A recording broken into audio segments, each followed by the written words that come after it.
जय संविधान, जय भीम, महात्मा गांधी की जय, गोडसे मुर्दाबाद। अब एक नई बात कही जा रही है और एक पुराने प्रकरण को भी लेके उसका संदर्भ लिया जाता है और इस चीज का बड़ा लाभ उठाने का प्रयास होता है कि देखिए कितना बड़ा निर्णय देश के माननीय प्रधानमंत्री मोदी जी ने लिया है। ये बताया जा रहा है कि माननीय मोदी जी ने देश की सेनाओं को खुली छूट दे दी है, खुली छूट दे दी है कि जो वो चाहें करें। और ये भी कहा जा रहा है कि जब 26/11 हुआ था उसके बाद ये अगर सरकार ने खुली छूट सेना को दे दी होती तो कुछ नक्शा अलग होता। अब देखिए, साधारण विचार करके और बिना समीक्षा किए इस बात पे आपको लग सकता है कि ये बहुत बड़ा निर्णय है, लेकिन किस्मत से या बदकिस्मती से मैं एक मैनेजमेंट का प्रोफेसर हूं और मुझे इस निर्णय के पीछे जो कमियां हैं वो समझ में आती हैं। देखिए, प्रधानमंत्री न केवल देश के लोकतांत्रिक रूप से चुने हुए नेता हैं, हमारे नेता हैं, पूरे देश के नेता हैं, बल्कि उन्हें किसी भी निर्णय को लेते समय उसके दूरगामी प्रभाव का और इसमें बहुत सारे ऐसे पक्ष हैं जिसका विश्लेषण केवल प्रधानमंत्री महोदय कर सकते हैं। उन्हें देश की अंदरूनी स्थिति पता है, उन्हें देश की आर्थिक स्थिति पता है, देश के कर्जों के बारे में पता है, सामाजिक व्यवस्था के बारे में पता है। उन्हें यह भी पता है कि एक तरफ हम पाकिस्तान पे अटैक करेंगे तो दूसरी तरफ चीन भी बैठा है, तीसरी तरफ बांग्लादेश भी बैठा है। उन्हें यह भी पता है कि चीन मौका तलाश रहा है किस प्रकार से वो अरुणाचल और लद्दाख पे घुसे। पहले भी घुस चुका है लेकिन और अंदर घुसने के लिए प्रयासरत है और उसने खुलेआम ये कह दिया है कि वो पाकिस्तान का साथ देगा। टर्की ने भी अस्त्र पाकिस्तान भेजने शुरू कर दिए। अमेरिका तटस्थ हो गया है। तो ऐसे समय में मेरे को पूरा ये अपेक्षा थी मेरी कि माननीय मोदी जी, जो कि लोकतांत्रिक रूप से चुने हुए प्रधानमंत्री ही नहीं है, हमारे सर्वमान्य नेता हैं, वो सारे डिसीजन अपने हाथ में लें, सेना के हाथ में ना सौंपे।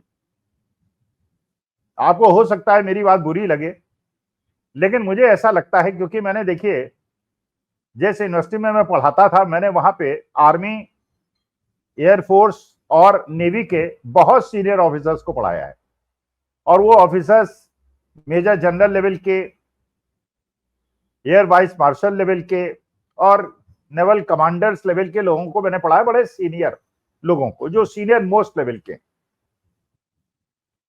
लेकिन वो बिल्कुल मुझसे स्पष्ट कहा करते थे और जो लोग दर्शक श्रोता आर्मी और डिफेंस के ऑफिसर से मेरा इस बात को सुनेंगे वो सहमत होंगे। देखिए, आर्मी ऑफिसर्स बचपन से क्योंकि कैंट में रहते हैं और आर्मी की डिसिप्लिन लाइफ में रहते हैं, हालांकि वो सिविलियन लाइफ से ही बन के वहां आते हैं और बाद में रिटायरमेंट के बाद भी सिविलियन लाइफ में जाते हैं, लेकिन जो भी उनका सेवा अवधि का काल होता है उसमें वो सेना के अनुशासन में रहते हैं, तो आउटसाइड वर्ल्ड से कटे रहते हैं और वो एक्सपर्ट होते हैं लड़ाई लड़ने के, अनुशासन की। They can fight, they are experts in that. लेकिन बाकी जो चीजें हैं, जो इंटरनेशनल रिलेशंस हैं, जो फाइनेंस है, जो आंतरिक स्थिति है, उसके बारे में प्रधानमंत्री महोदय ज्यादा बेहतर स्थिति में हैं कि वो निर्णय लें। हो सकता है इसीलिए 26/11 के बाद जब डॉक्टर मनमोहन सिंह, जो कि एक अर्थशास्त्र के टॉप इकोनॉमिस्ट थे वर्ल्ड के, उन्होंने शायद यह निर्णय लिया हो कि नहीं, अभी हम लड़ाई नहीं लड़ेंगे, डिप्लोमेटिक लेवल पे लड़ेंगे,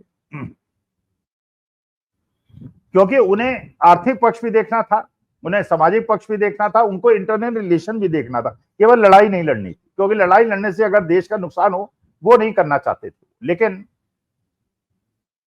मैं ये नहीं कह रहा हूं कि लड़ाई ना हो, मैं ये भी नहीं कह रहा हूं कि लड़ाई हो, मैं कुछ नहीं कह रहा हूं, मैं केवल ये कह रहा हूं क्योंकि देखिए, आज की तारीख में देश के अंदर दो तरह के लोग हैं। कुछ लोग लड़ाई चाहते हैं कुछ लोग लड़ाई नहीं चाहते, और व्यक्तिगत तौर पे मैं चाहता हूं कि पाकिस्तान को खत्म कर दिया जाए, लड़ाई हो, निर्णायक युद्ध, ये पर्सनली मैं चाहता हूं। लेकिन मैं माननीय प्रधानमंत्री जितना योग्य नहीं हूं, और पूरे देश का समर्थन उनको है, मुझे नहीं है, तो मैं ऐसा निर्णय थोपना नहीं चाहता प्रधानमंत्री महोदय पे कि वो करें जो मैं कहूं, वो जो चाहे करे, और उनके ऊपर निर्णय होना चाहिए। The decision maker has to be the prime minister of India, not the defence forces. क्योंकि भगवान न करे अगर लड़ाई का फैसला देश पे उल्टा पड़ा, अगर उल्टा पड़ा तो ये बात कह के छूटा जा सकता है कि देखिए हमने तो डिफेंस को पूरा छूट दे रखी थी, डिफेंस ने गलती की, हम क्या करें। हम वो नहीं चाहते, क्योंकि वो लोकतांत्रिक रूप से चुने हुए लोग नहीं है। They are experts in fighting wars, but you are a democratically elected the prime minister of India, you have to owe the responsibility. लड़ाई लड़नी है कि नहीं लड़नी है, कहां तक लड़नी है, किस स्तर पर लड़नी है, कहां कहां लड़नी है, निर्णय प्रधानमंत्री, ये चीफ ऑफ डिफेंस स्टाफ का नहीं होना चाहिए। जैसे आपको याद होगा, इंदिरा जी ने जब 1971 की वॉर बांग्लादेश के क्रिएशन के लिए की थी, जनरल मानेकशॉ को, जनरल मानेकशॉ ने कहा था कि अगर अभी आप युद्ध करेंगे तो हम परेशानी में पड़ जाएंगे, you have to wait for this time. Indira ji agreed and general Manekshaw gave a suggestion, Indira ji agreed and final decision was taken by Indira ji. तो आज के तारीख में भी छूट मत दीजिए, डिसीजन आपका होगा, और जो भी डिसीजन प्रधानमंत्री महोदय लेंगे हम उसके साथ होंगे। अगर आप युद्ध की बात करेंगे हम आपके साथ होंगे, युद्ध की बात नहीं करेंगे तो आपके साथ होंगे, लेकिन उसकी जिम्मेदारी, अगर जीत होगी तो आपको लाभ मिलेगा, हार होगी तो आपको नुकसान होगा। इंदिरा जी अगर बांग्लादेश में मुंह की खाती, मान लीजिए नहीं हुआ ऐसा, परमेश्वर की कृपा थी, इंदिरा जी को फायदा मिला, लेकिन अगर उसमें नुकसान होता तो इंदिरा जी को अपयश भी मिलता। लाल बहादुर शास्त्री के जमाने में 1965 में हम जीते थे, लाल बहादुर शास्त्री को फायदा मिला, हार जाते तो अपयश मिलता। 1962 में हम लोग लड़ाई हारे, नेहरू जी को उसका अपयश मिला, उन्हें शॉक लगा, तो ये बेनिफिट भी उन्हीं का था और शॉक भी उन्हीं का था। लेकिन अगर आप ये कहते हैं कि निर्णय आर्मी का होगा, जब चाहे लड़े, कहां लड़े, कैसे लड़े, किस प्रकार से लड़े, इससे मैं सहमत नहीं। The decision has to be of the Prime Minister of India, Modi ji, because we are standing behind Mr. Modi. Mr. Modi knows, Donald Trump साहब की उनकी दोस्ती है, मेलिना जो इटली की प्रधानमंत्री, उनसे भी उनकी मित्रता है, चीन के राष्ट्रपति को भी वो झूला झुला चुके हैं, पाकिस्तान जाके बिरयानी भी खा चुके हैं, तो he knows everything. He is the most learned person right now in the entire country, not Chief of Defense Services. He can fight. CDS can fight. Army, Air Force and Navy can fight. But they are expert on a particular field. They do not know the macro level situation. And the macro level situation only Modi ji knows. So Modi ji कृपा करके मेरा एक शिक्षक का निवेदन सुने, जो भी निर्णय ने आप लें और स्पष्ट आए, बाहर आए, देश के सामने आए, देश को संबोधित करें, देश को कॉन्फिडेंस मिले, देश को आप पे कॉन्फिडेंस है, आप कॉन्फिडेंस मिले, हम आपके साथ हैं, जो निर्णय लेंगे हम उसके नहीं करेंगे। लेकिन अगर जीतेंगे तो यश आपका होगा, हारेंगे तो अपयश आपका होगा। You are the leader.